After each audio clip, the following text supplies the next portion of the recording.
El Señor bendiga a cada uno y a cada una por nombre en esta tarde. Estamos aquí con el propósito de darle la gloria a Dios y ya lo hemos hecho en cada alabanza, ¿verdad? Pero también estamos aquí para estudiar su palabra. Vamos a continuar nuestro estudio el día de hoy en el capítulo 46 del libro de Génesis. Cuando lo tengan, les voy a ver de pie.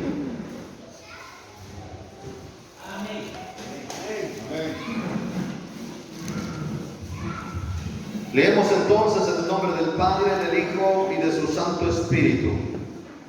Salió Israel con todo lo que tenía y vino a Beerseba y ofreció sacrificios al Dios de su padre Isaac. Y habló Dios a Israel en visiones de noche y dijo: Jacob, Jacob. Y él respondió: heme aquí. Y dijo: yo soy Dios, el Dios de tu padre. No temas de descender a Egipto, porque allí yo haré de ti una gran nación. Yo descenderé contigo a Egipto, y yo también te haré volver, y la mano de José cerrará tus ojos. Y se levantó Jacob de Beerseba, y tomaron los hijos de Israel a su padre Jacob, y a sus niños y a sus mujeres en los carros que Faraón había enviado para llevarlo. Vamos hoy, hermana y hermano, a estudiar sobre el descenso de Israel a Egipto. Llegó el momento en que Jacob tuvo que decidir descender a Egipto, aunque se resistió desde el principio cuando le llegó la noticia de que debía descender a Egipto para reunirse con su hijo José. Jacob tenía presente lo que había pasado antes con sus padres.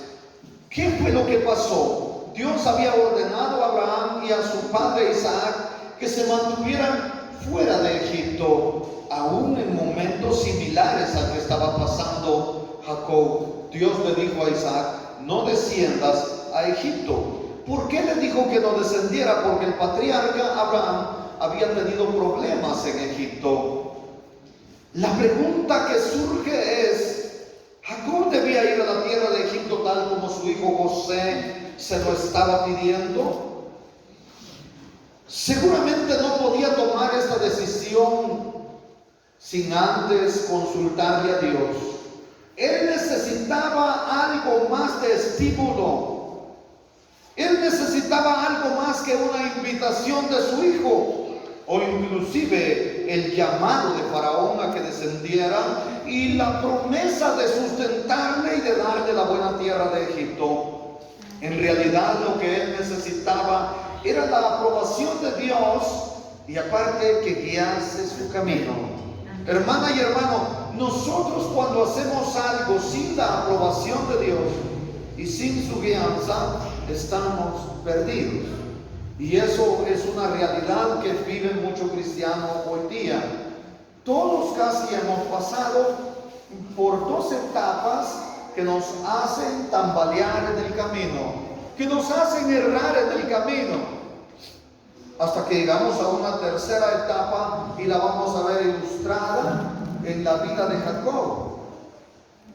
Así que él ya está en su tercera dimensión, por así decirle, y ahora es necesario que para tomar una decisión busque a Dios y su voluntad. Y así lo hizo. Amén. Dios le confirmó que debía ir, y finalmente esto resultaría como una bendición nacional, porque Dios dice: tú no serás más una familia, vas a ser una gran nación. Así que en esta etapa de la vida de Jacob, él quería que Dios estuviese presente en cada uno de sus pasos, y lo logró porque estaba buscando el rostro del Señor, estaba buscando obedecer a Dios, estaba buscando la guianza de Dios, estaba tratando de moverse en la voluntad directiva de Dios, porque en sus otras dos etapas había vivido una luchando con sus propias fuerzas. Otra había caminado en la voluntad permisiva de Dios. Y ninguna de esas dos etapas era buena para él. Ahora, él no lo hará sin la aprobación de Dios. Y al tener la aprobación de Dios, para la redundancia, Jacob pensó que descendería a Egipto para permanecer ahí tal vez unos años. ¿Cuáles años? Los 5 años de sequía que restaban. ¿Cómo lo sabemos? El primer versículo de este capítulo nos da esa información, porque aquí se registran todas las incidencias de ese viaje. Sale Israel con todo lo que tenía y va a Beerseba. Aquí es donde vemos encuadrada la acción de Jacob buscando la voluntad directiva de Dios. Va a ese monte y ofrece sacrificios al Dios de su padre. Esto es sorprendente, como es que él ofrece sacrificio al Dios de Isaac, al Dios de Abraham. Wow, impresionante. Si recordamos nosotros la primera vez que él salió de aquella tierra y se dirigió a Aram, llegó a Betel, y hasta ahí Jacob lo menos que pensaba o lo menos que esperaba era encontrarse con Dios. Pero Dios siempre sorprende a los suyos. Aunque caminen sin la voluntad directiva de Dios, aunque se muevan en su propia voluntad, Dios tarde o temprano va a cooptar esa voluntad, va a truncar esa voluntad y le va a moldear para someterle o para transformarle en el instrumento que Dios quiere que sea la persona. Es por eso que muchos cristianos se encuentran sufriendo. Hermana y hermano, yo me atrevo a decirle que desde que yo era un niño, Dios siempre fue moviéndome en las circunstancias que no permitieran que yo destruyera mi vida. Es increíble. Y cuando me hice hombre, yo llegué a entender que Dios siempre ponía obstáculos en el camino de perdición por el que yo estaba transitando. Y cuando entendí eso, dije, soy afortunado, pero también he sufrido por esa causa. ¿Por qué? Porque Dios me ama y ha tratado de obstaculizar mi camino a la perdición. No, porque yo no me moví en la voluntad directiva de Dios. Amén.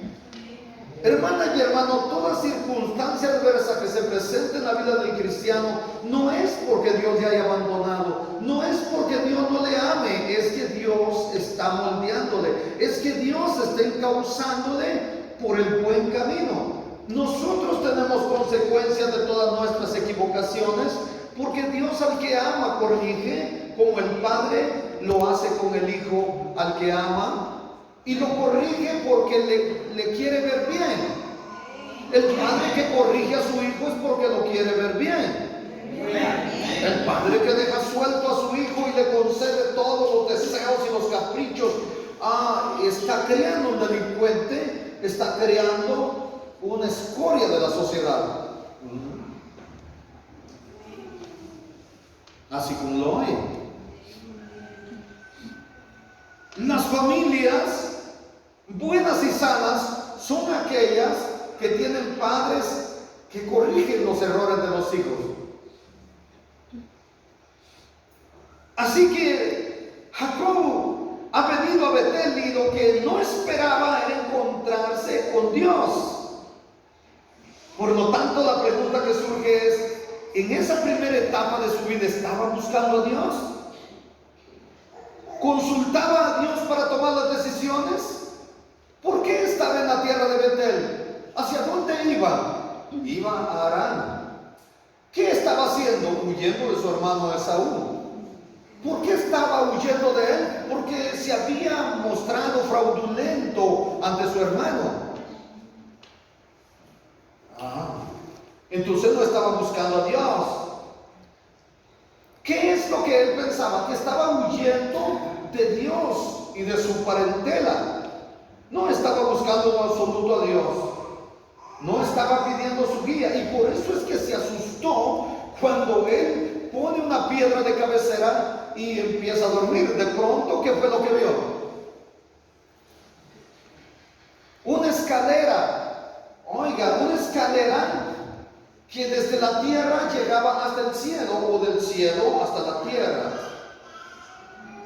Ángeles subían y ángeles descendían, y a la cúspide estaba el Todopoderoso que le habló y le ofrece las promesas de Abraham que le habían sido confirmadas a su padre Isaac. Oigan, así que en ese momento Jacob ya tenía la atención de Dios, aunque recordemos que la tenía desde que estaba en el vientre de su madre. Pero hoy quiero yo enfocarme en ese primer viaje que hizo a Harán, ahí donde se encuentra con el Señor. Oiga, también me gustaría traer a colación de cuando Abraham manda a su siervo y le dice que vaya a buscar una esposa para Isaac a Harán. Y cuando él sale, se encomienda a Dios, y cuando llega al pozo, entonces de allá de Harán, él hace arrodillar hasta los camellos y pide la dirección a Dios. No se movía, sino consultaba y encomendaba a Dios todo lo que hacía en su camino. Él cada paso que daba no lo hacía sin buscar la guianza de Dios. Pero oiga, hay un jovencito que está yendo a Harán y también va en búsqueda de mujer, va en búsqueda de esposa, pero este no le había pedido la guianza a Dios y llegó al pozo. Aquel siervo de Abraham, cuando llega al pozo, ora y le pide al Señor su bendición y que se encargue del asunto. Él no, a dar órdenes a los pastores que estaban ahí esperando el momento para abrevar. Les dice: falta una hora, todavía vayan a darle a comer al ganado. Él llegó queriendo imponer su voluntad. Era entonces un hombre que se movía, oiga, impulsado por sus instintos, por sus caprichos, por su autoridad, por su autosuficiencia. Se puede decir que Jacob hasta este momento pensaba que no necesitaba para nada a Dios en su vida. Sin embargo, pasa el tiempo, y aunque es mucho el tiempo que pasa, él llegó a comprender que esa no era la forma adecuada de vivir para alguien que tenía promesas divinas.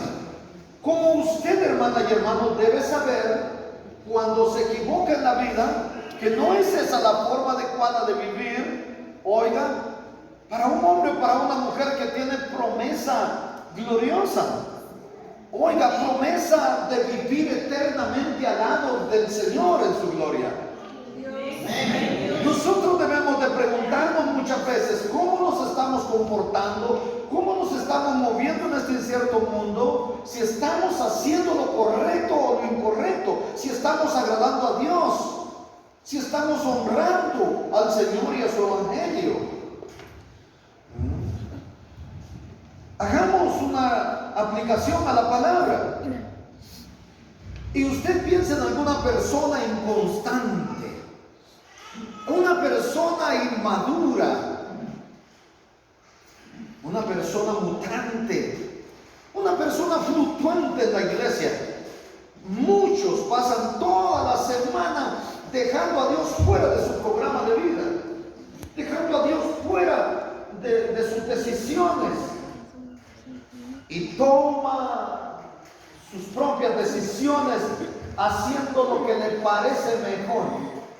Hay gente que se levanta en la mañana y rápidamente va a su cepillo dental y luego bebe café o bebe agua o cualquier bebida o come algo y se pone a trabajar.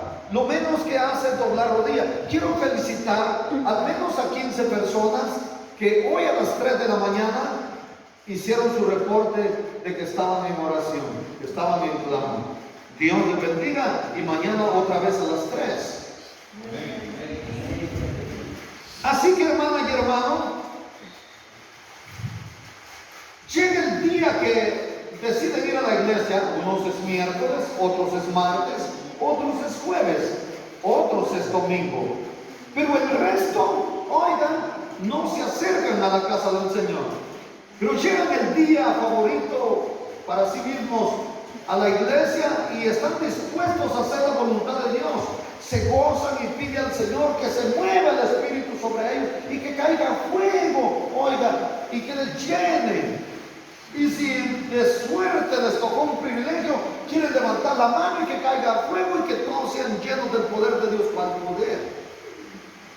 Lo que tengo te doy. Una vez que han cumplido con sus ritos religiosos correspondientes, entonces es como si les pidieran a Dios para entrar en otros 8 días más, oiga, donde Dios estará ausente de su escena de vida, donde Dios estará ausente de sus actividades y de sus programas, de sus programas diarios. Durante la mayor parte de su vida la viven como Jacob. Él no estuvo buscando a Dios para que formara parte de su vida. Sí, pero ahora vemos que ha madurado. En nuestro relato lo vemos cambiado. Le han cambiado, oiga, los golpes de la vida. Hermana y hermano, usted decide cómo cambiar. O cambia por convicción porque la palabra le manda a ser nueva criatura, o cambia a través de los golpes de la vida, a través de los fracasos, a través de las enfermedades. Terrible, ¿no? Un varón dijo: yo me creía el más fuerte, y cada vez que tenía que identificar a una persona, un muchacho de las fuerzas especiales, siempre le solía golpear, dijo él, al ojo del pie o en medio, así, en el tobillo. Entonces una vez él fue a otra especialidad que se llama CAR, y resulta de que cuando él llega ahí, seguro de que triunfaría, es exactamente ahí donde lo golpearon los instructores y le tuvieron que operar y lo dejaron arruinado para siempre. Y él dijo: creo que esta fue la paga de mis malas acciones. Hermana y hermano, uno aprende a golpes, uno deja de cometer errores, uno deja de cometer acciones crueles contra los demás hasta que se da cuenta que la vida le pasa la factura. Amén. Y eso fue lo que pasa con Jacob. Los golpes de la vida, la experiencia, el sufrimiento que le había tocado pasar, hizo que él cambiara, y ahora lo vemos llegar a Berseba y ofrece sacrificio al Dios de Israel, al Dios de Isaac. Y vemos nosotros la misericordia de Dios, porque en el verso 2 lo podemos leer. Dice que Dios le habló a Israel, Dios le habló a Jacob, que es Israel. ¿Y qué le dijo Dios? ¿Y cómo le habló? En visiones de noche. Y dijo: Jacob, Jacob. Y él respondió: heme aquí. Y dijo: yo soy Dios, con D mayúscula, oiga, el creador del cielo y de la tierra, el Dios de todo el universo, el Dios de tu padre. No temas descender a Egipto, porque allí yo haré de ti una gran nación. Denle la gloria al Señor.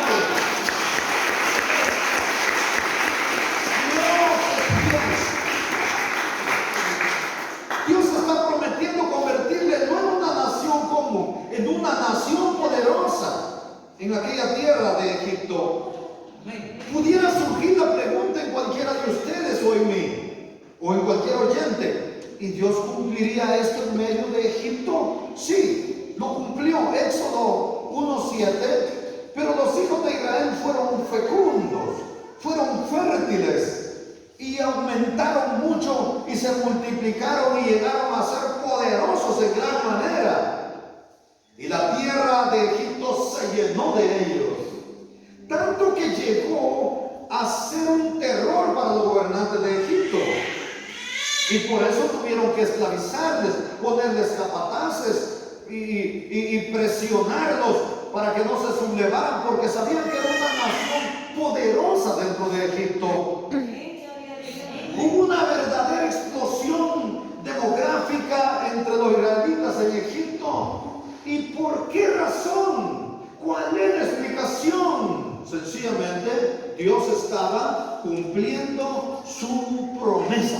Hermana y hermano, Dios cumple su promesa. Siempre cumple sus promesas. Denle la gloria al Señor, porque Él siempre cumple sus promesas. Ahora que tiene la aprobación de Dios, Jacob desciende a Egipto con su familia. Oiga, porque Dios le hace esta promesa. Verso 4: yo descenderé contigo a Egipto y yo también te haré volver. Oiga, qué promesa. Te voy a hacer bajar a Egipto, pero también te voy a hacer volver a esta tierra prometida. Y la mano de José cerrará tus ojos cuando te mueras. Y se levantó Jacob de Berseba y tomaron los hijos de Israel a su padre Jacob y a sus niños y a sus mujeres en los carros que Faraón había enviado para llevarlo. Aquí es donde vemos ese viaje, y como les decía, que también podemos ubicar la vida de Jacob en tres grandes áreas. ¿Cuáles serán esas áreas geográficas? Pues la tierra de Aram, y vimos cuando él venía de viaje, huyendo de su hermano, ayudado por su madre. La tierra de Canaán, la tierra prometida, donde ahora tiene que salir por una hambruna, por una sequía que amenaza con acabar con sus vidas. Y luego la tierra de Egipto, en esta tercera área geográfica, es cuando lo vemos desarrollar todo el potencial de la fe. Es aquí donde podemos ver también esos tres niveles que le mencioné al principio. ¡Aleluya! Cuando él para, él estaba en un primer nivel, en el nivel más bajo que un hijo de Dios puede estar.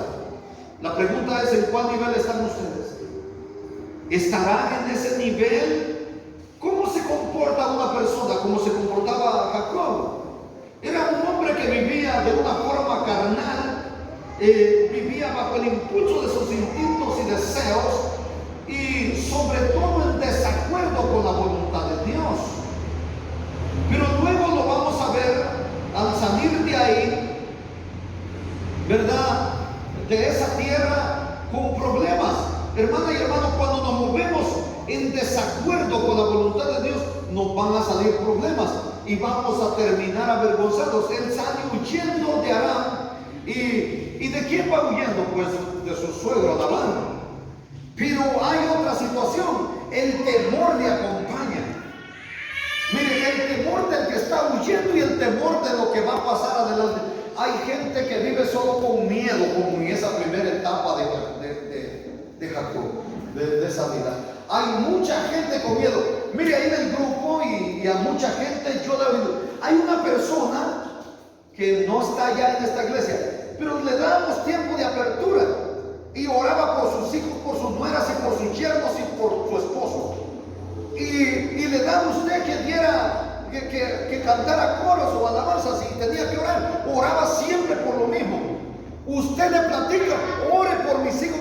Un miedo que tiene de su familia, que le pase algo malo a su familia. Oiga, vivir con miedo no es vivir, hermano y hermano. Vivir con miedo no es vivir. Hermana y hermano, la Biblia dice 365 veces: no temas. Yo se lo he dicho 1000 veces desde que lo descubrí hace como 5 años. Amén.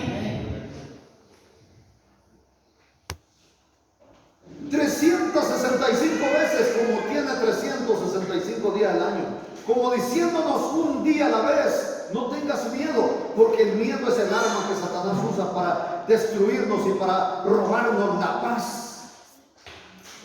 Amén. Recuérdense que la paz es la promesa que Dios dijo: la paz les dejo y mi paz os doy. No como la que ofrece el mundo te ofrece una paz ficticia, una paz simbólica, una paz firmada por signatarios que no vale para nada. Se firmó la paz en Guatemala y en cuantos países, y vivimos en una guerra mucho más peor. Así que él va con miedo y va huyendo, pero también lleva miedo de qué será lo que le va a hacer su hermano Esaú al llegar a la tierra de Canaán.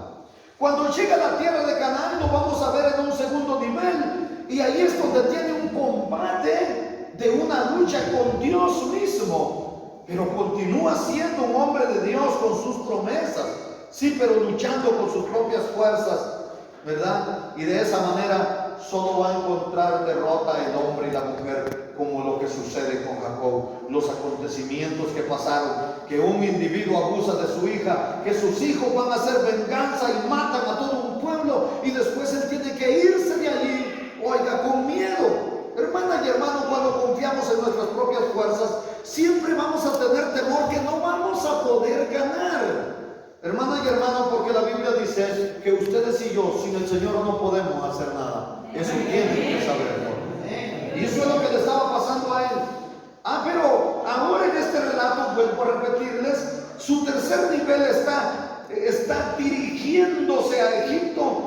Pero no con sus propias fuerzas, no está huyendo de nadie, está viviendo, oiga, conforme la voluntad de Dios, está enmarcado dentro de los principios de Dios, está sometido a la voluntad directiva de Dios, y se ha salido, oiga, de esos niveles donde él hacía su voluntad, o al menos quería hacer su voluntad, o se movía la voluntad permisiva de ahora no, ahora con la voluntad directiva de Dios, actuando por fe, va seguro que Dios le va a ayudar.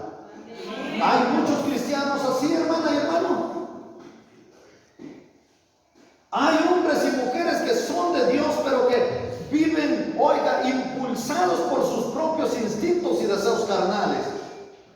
Como lo hacía él, que en Canaán él estaba representando al hombre de Dios que luchaba con sus propias fuerzas. Hay mucho cristiano que hace eso. ¿Y sabe qué pasa? Cuando luchas con tus propias fuerzas, caes en errores garrafales.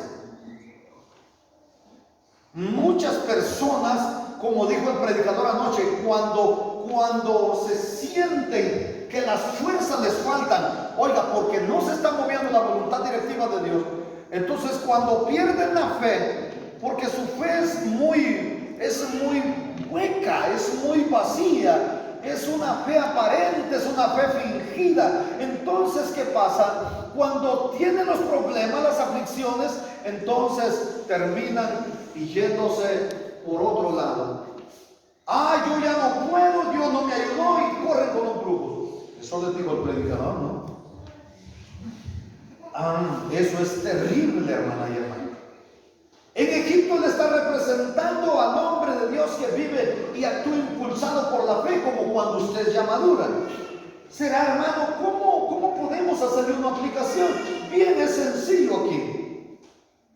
Esta es una realidad de muchos cristianos. ¿Quiere que lo describamos? ¿Quiere que lo ilustremos para que lo entienda mejor? Recuerden ustedes cuando escucharon el Evangelio por primera vez.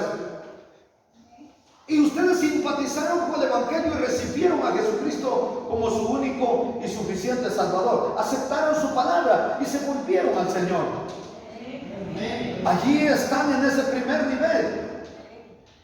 Allí están actuando con sus propias fuerzas, porque allí impera la voluntad de ustedes. Y por el desconocimiento de cómo debe comportarse un cristiano, se empiezan a mover, oigan, en su propia voluntad. Pero luego llega el momento en que tienen que luchar, porque tenemos que ser probados como el oro. Y entonces en las luchas y en los conflictos, oiga, pensamos que podemos vivir con el recurso de nuestras propias fuerzas. Podemos vivir con nuestra propia astucia, con producto de nuestra inteligencia. Y a veces ese proceso es largo y algunos nunca han salido de ahí. siguen luchando ahí. Pero al final, cuando la persona ya ha estudiado la palabra de Dios o ha venido a aprender y ha madurado, entonces logra el crecimiento espiritual en la gracia del Señor, en el conocimiento de nuestro Señor Jesucristo, y entonces comienza a vivir y a actuar por fe. Hermana y hermano, ese tercer nivel es el que debemos procurar nosotros. No nos salgamos, hermana y hermano, de ello. Así que allí están los tres niveles, pero lo he ilustrado con la vida de él y haciendo una aplicación a nuestras propias vidas cristianas. Ahora están en el descenso, en el verso 6.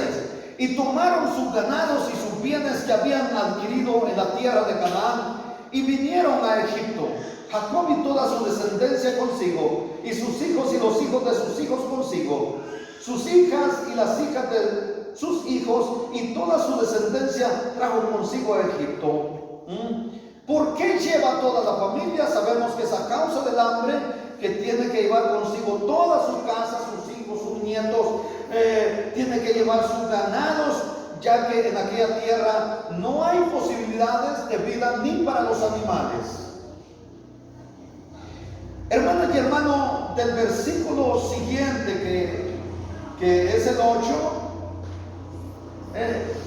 vemos que está toda la genealogía de Jacob. ¿Es importante? Claro que sí.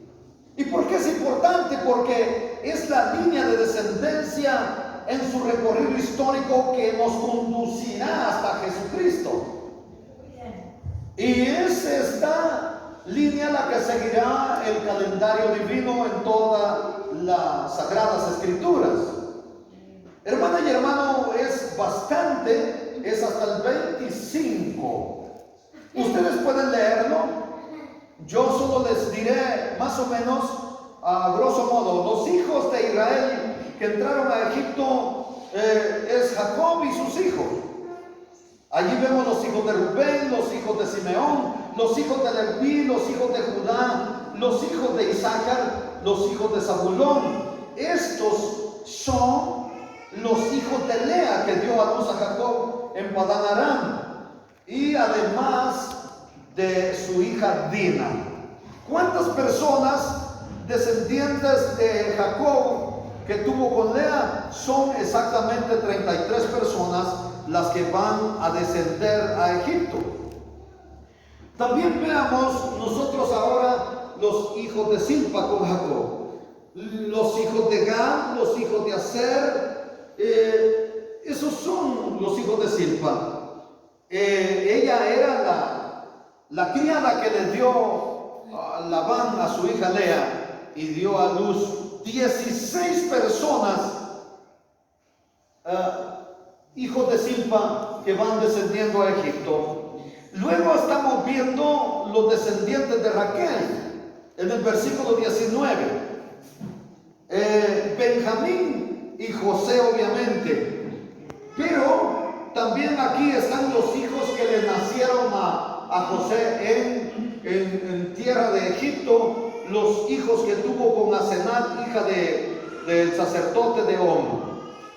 Están los hijos de Benjamín. ¿Cuántos son en total? 14 los hijos que Jacob tiene con los hijos de Raquel. Finalmente vemos 7 personas, hijos de Bilha. ¿Y quiénes eran? Pues los hijos de Dan y los hijos de Neftalí. Allí tenemos entonces, hermana y hermano, los descendientes de Jacob que van a entrar a Egipto. Vamos a leer el verso 26. Todas las personas que vinieron con Jacob a Egipto, procedentes de sus lomos, sin las mujeres de los hijos de Jacob. Oiga, no toma en cuenta los nombres de las mujeres de los hijos de Jacob, ni los nombres de las mujeres de los hijos de Jacob. Solamente el de Dina y el de algunas hijas más cerca. El verso 27, los hijos de José que le nacieron en Egipto, dos personas. Todas las personas de la casa de Jacob que entraron en Egipto fueron 70. Bueno, y si eran 66, entonces ¿por qué se completan 70? Sencillamente 66 personas más José más Jacob. ¿Cuánto les da? 68, más los dos hijos que tenía entonces José, que le nacieron en Egipto, es un total de 70 personas. Muy bien. Es así como hemos visto la genealogía de Jacob y por ende las familias que ingresaron a Egipto. Quiero que ustedes observen en esa lista que les acabo de dictar, del versículo 8 al 25, que cada uno de los hijos de Jacob figura en la lista junto con los nombres de sus hijos. ¿Y por qué la Biblia incluye todos esos nombres? Pudiera surgir una pregunta, ¿es importante? ¿No había algo más que anotar ahí? ¿Era para llenar un capítulo? De ninguna manera. Es tan importante porque nadie más es importante que nuestro Señor Jesucristo. Amén.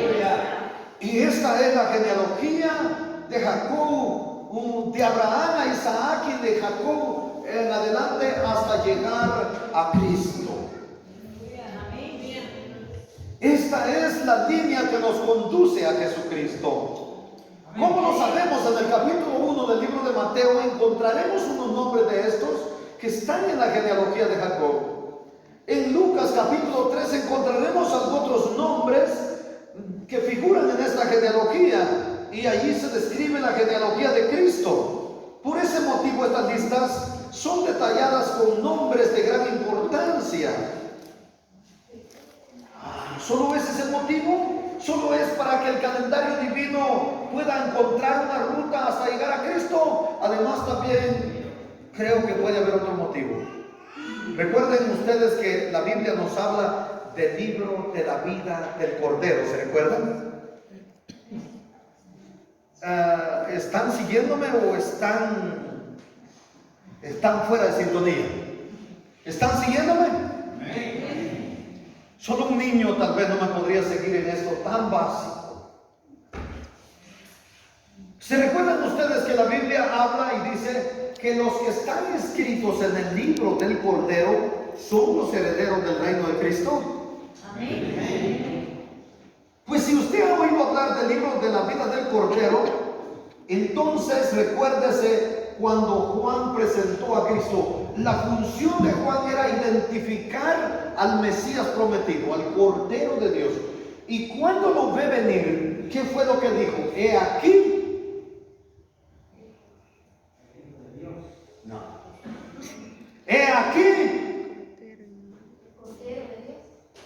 El Cordero de Dios que ¿qué?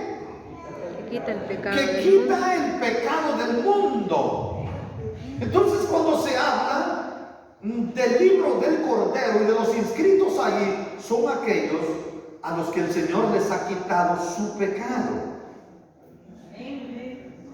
Y como todos los seres humanos descendemos de Adán, en consecuencia y por nacimiento también entramos a la genealogía de Cristo. Pero con respecto al libro de la vida del Cordero que habla la Biblia, este contiene nombres solamente de los redimidos por la sangre del Cordero. Y solo se puede entrar allí a través del nuevo nacimiento. ¿Cómo es el nuevo nacimiento? Por la adopción del Espíritu, así lo dice Pablo. Por la adopción del Espíritu. ¿Y cómo logramos esto? Cuando venimos a los pies de Cristo, confesamos nuestro pecado, llorando en un mar de lágrimas por el arrepentimiento de todo lo que hicimos malo, y prometemos no volverlo a hacer. El Espíritu de Dios viene y nos sella. Es ahí donde se da la adopción del Espíritu, y por eso podemos decir: Abba Padre, porque el Señor nos dio potestad de ser también hechos hijos de Dios. ¿Y qué más surge en ese encuentro con el Señor? Pues el Espíritu de Dios, al sellarnos también, posee nuestra vida, regenerando nuestro corazón. ¿Qué es una regeneración? Es una restauración, es una renovación, es un nuevo comienzo. Solo ahí hay la oportunidad de un nuevo comienzo. Y a partir de ahí la persona da frutos dignos de arrepentimiento. Su modo de vida, su modo vivendi es distinto al que tenía antes de ese encuentro con Cristo. Si viene a recibir al Señor y no hace ese cambio, es porque no lo hizo de corazón, es porque no se arrepintió de sus pecados, es porque no se rindió a Cristo y por eso sigue actuando carnudamente. Sigue teniendo la misma inclinación al pecado, o a veces ya está en el camino y se descuida. Y el Espíritu de Dios es tan delicado que no va a estar de acuerdo con las malas acciones. Entonces se retira. David pecó y dijo: Señor, no apartes de mí tu Santo Espíritu, porque el Espíritu de Dios se aparta del hombre que sigue cometiendo pecado, aunque ya haya venido los pies de Cristo. Entonces, hermana, solo a través del nuevo nacimiento se produce, oigan, esta nueva vida y se logra estar inscrito en el libro de los redimidos por Cristo. Aleluya. Porque Él nos convierte en hijos de Dios. Ahora sí se convence que es importante todo ese montón de nombres, esa gran lista de nombres que hay ahí. ¿O no me entendieron? Amén.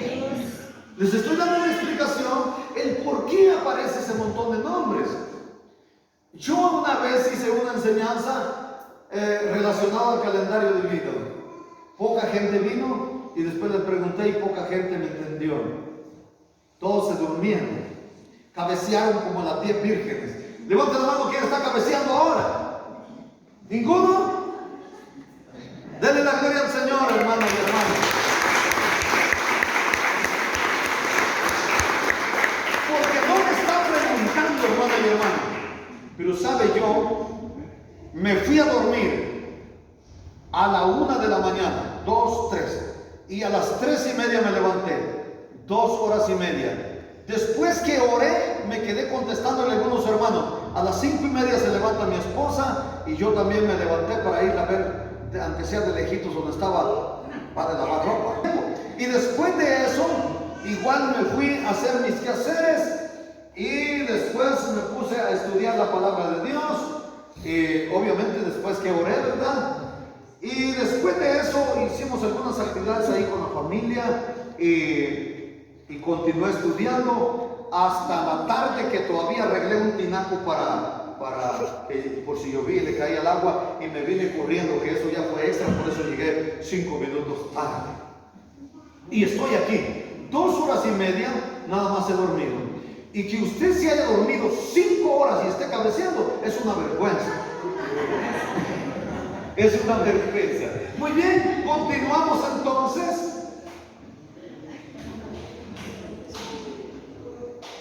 La genealogía de Jacob entonces pertenecen a personas que ustedes y yo no conocemos. Eso es obvio. Y muchos de nosotros nos sentimos desinteresados. Nos comportamos desinteresados y tenemos razón porque vivieron hace siglos, ¿no? Pero Dios sí está interesado en esos nombres. Dijo un gran estudioso, un hermano, un gran predicador, porque el Señor le usa de gran manera.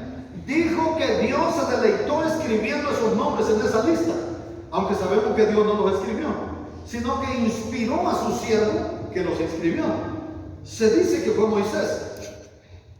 A grandes rasgos, los estudiosos dicen que fue Moisés, pero solo Dios sabe a quién inspiró para hacerlo. Lo cierto es que fue inspirado por el Espíritu de Dios. Y yo creo también que Dios se deleitó cuando a través del Espíritu le manifestó o le reveló a esa persona para que quedase ese registro en la Biblia. Y porque tiene que ver con el libro de la vida, con el libro del Cordero. Es tan importante, hermana y hermano, aparecer en la genealogía de Cristo, en el libro del Cordero. Y yo quisiera preguntarles a ustedes, ¿creen que están inscritos en ese libro? Gloria a Dios, hermano. Vamos al verso 28 porque no quiero verles llamándome otra vez. Muy bien, verso 28. Y envió Jacob a Judá delante de sí a José para que le viniese a ver en Gosén. Y llegaron a la tierra de Gosén. Aquí el relato nos muestra la llegada de Jacob con su familia a una zona privilegiada de la tierra de Egipto. Y le mandó uno adelante para avisarle que ya estaba ahí, ¿verdad? A la tierra de Gosén. Y es en el versículo 29 donde vemos que hay aquí algo bonito, algo emocionante. Jacob y José se reunieron. Leámoslo. Y José unció su carro y vino a recibir a Israel, su padre, en Gosén. Y se manifestó a él y se echó sobre su cuello y lloró sobre su cuello largamente. Entonces Israel dijo a José: muera yo ahora, ya que he visto tu rostro y sé que aún vives. Oiga, hermana y hermano, esto es una gran emoción, una gran alegría para un padre y un hijo. Denle la gloria al Señor.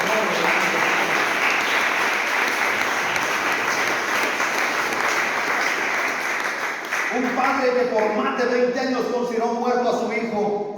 Y un hijo que después de tantos años de desaparición, de haber sido vendido como esclavo, ahora se reúne con su padre en una condición socorrida por Dios. Jacob ya está muy anciano, oigan, y no lejos del momento de la muerte.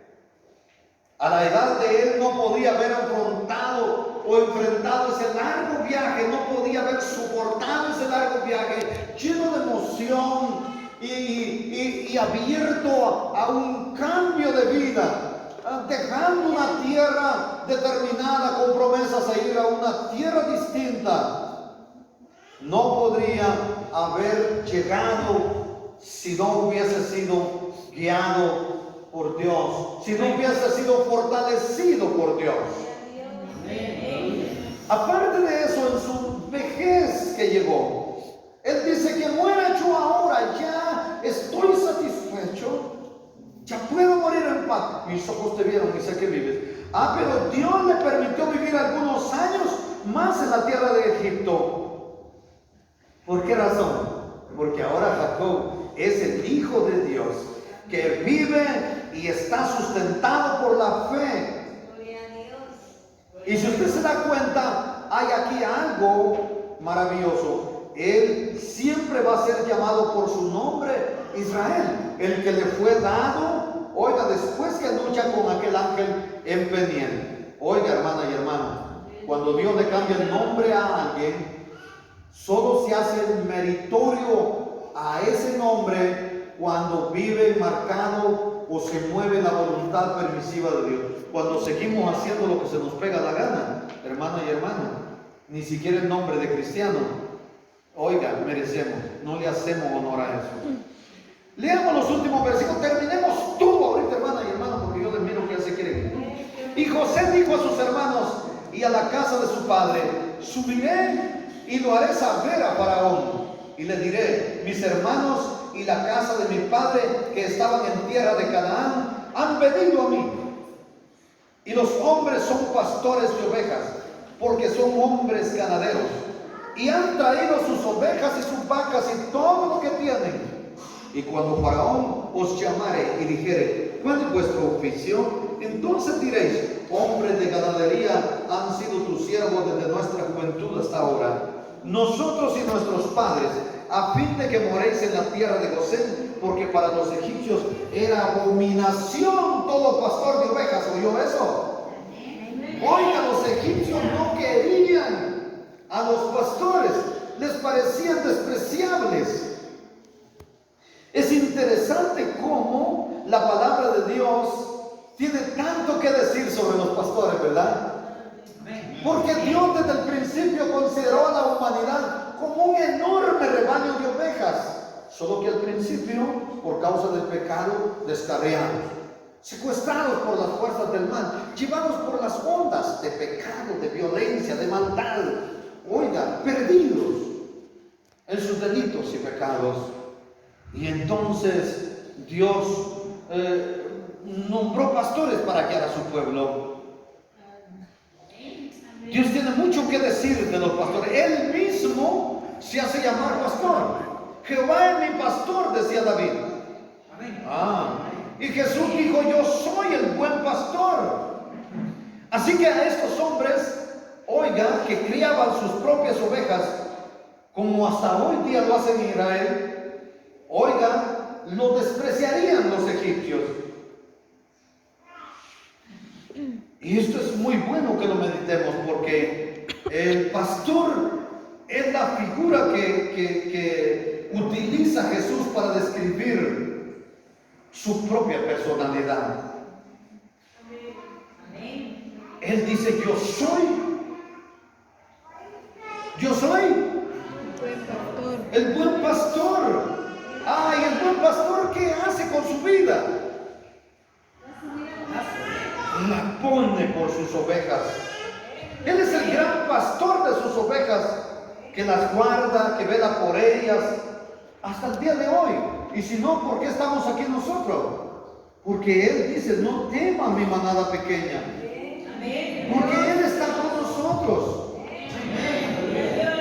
Él es el jefe de pastores, porque dice que para cada rebaño ha establecido un pastor, que debe aún apacentar una y otra vez a las ovejas, y él dice que es el pastor de pastores, el buen pastor. Lo triste es, hermana y hermano, al hacerle una aplicación a esta palabra, los egipcios no querían a los pastores. Egipto es figura del mundo, ¿verdad que sí? Y así como esos egipcios que estaban, perteneciendo a esa figura del mundo de hoy, Jesús, el buen pastor, es despreciado por el mundo actual. Él no es recibido hasta el día de hoy. Estoy hablando del verdadero Jesucristo. Y ustedes y yo somos despreciados por gran parte de la sociedad por el hecho de que pertenecemos a su rebaño, pertenecemos a su redil. Muchas veces les somos molestos a la gente y no les gusta escuchar acerca de Jesús. ¿Por qué es que no quieren escuchar a Jesús cuando se los presentamos como el Cordero de Dios que quita el pecado del mundo? Sencillamente porque ciertos sectores llamados cristianos, estoy hablando de la religión tradicional y de algunas sectas religiosas, han confesionado a un Jesús que resulte aceptable ante la sociedad. Sus acciones no son de buen cristiano, sino que son acordes a la vida diaria que desarrolla el mundo para ser aceptados. Están tolerando actividades del mundo y han creado un ídolo que ni siquiera se parece al Señor Jesús de la Biblia. Y están adorando a un supuesto Jesús que compran en una cartulina o que tienen en un cuadro, pero que lejos está de parecerse tan siquiera a Jesús, ese personaje que quieren imponer hoy. Ese Jesús que ellos presentan no nació de una virgen que haya sido concebido por obras del Espíritu Santo. Aparte de eso, nunca realizó milagros y no ha muerto por los pecados del mundo, mucho menos resucitado corporalmente con poder y gloria, triunfando sobre los infiernos, triunfando sobre la muerte, triunfando sobre el pecado, venciendo a los principados y a las potestades y exhibiéndolos públicamente derrotados en la cruz y dándole la victoria a la humanidad. No. Ese es un Jesús creado e imaginado, que es sencillamente un ídolo que hace pecar a las organizaciones religiosas. De ese Jesús no hay registros históricos, solo hay registros históricos del Cristo de la gloria, descendiente, oiga, de la simiente de Abraham, oiga, y que pasan esas promesas a Isaac y luego a Jacob, y hoy hemos visto toda su genealogía, que a través de esa línea el calendario divino nos lleva hasta el Mesías prometido, que ha vencido al mal y nos ha redimido con su sangre y nos ha hecho sentar en lugares celestiales, porque nos ha sacado del reino de las tinieblas y nos ha traído a su luz admirable. ¡Viva la gloria del Señor!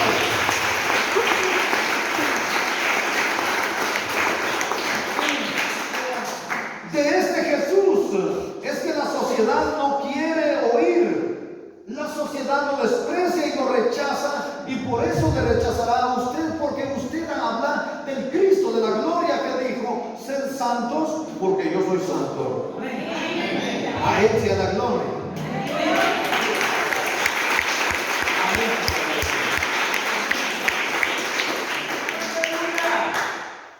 Vemos también que José nunca dijo, ni hay registro en la Biblia en que Dios se le haya manifestado en algún momento. La Biblia solo da testimonio que Dios estaba con él, y la forma que se evidenció es que lo prosperaba y lo protegía en cada uno de los episodios de su vida, aunque fueran contrarios aparentemente. Dios lo hacía prosperar. En la esclavitud lo favorecía, en la cárcel lo favorecía, y le dio sabiduría para interpretar sueños, y esto lo ubica dentro de los profetas, y le da también poder y sabiduría para llegar a ser el segundo mandatario de Egipto, y también ser de bendición para el pueblo de Israel, y así se convirtiese una gran nación en Egipto. José aconseja a sus hermanos que se presenten a Faraón como pastores y criadores de ganado, y más tarde le veremos entonces a Faraón confirmándoles como una tierra para que ellos desarrollasen sus actividades la mejor, Gosén. Aparte de eso, les dice: sean ustedes los pastores de mis ovejas, de mis ganados, y es así como ellos se convierten en los pastores netos de Egipto. Oiga, qué bonito esto, ¿verdad? Al igual que ustedes y yo, nos hemos convertido en los pastores del mundo, oiga, y debemos llevar el mensaje de salvación, y debemos hacer que las ovejas del Señor se multipliquen, y cuando se multipliquen, debemos, oiga, cuidarlas, sustentarlas, oiga, con amor. Todos somos responsables de ello, porque el Señor nos ha llamado a todos y nos ha enviado ir por todo el mundo, predicando el evangelio a toda criatura. El que creyere y fuere bautizado será salvo.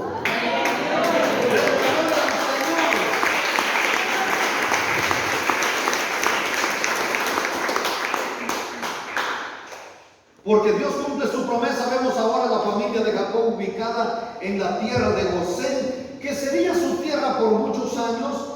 Y después de la muerte, obviamente, de José, entonces los egipcios los convertirían en esclavos y los esparcirían en todo el país. Es decir, los sacarían de donde estaban en una tierra todos, pero los llevarían a trabajar y luego los regresarían otra vez a su tierra, y los llevaban y los traían, pero los tenían caporaleados. Pero Dios estaría con ellos durante todo ese periodo. Y así llegaron a ser una gran nación.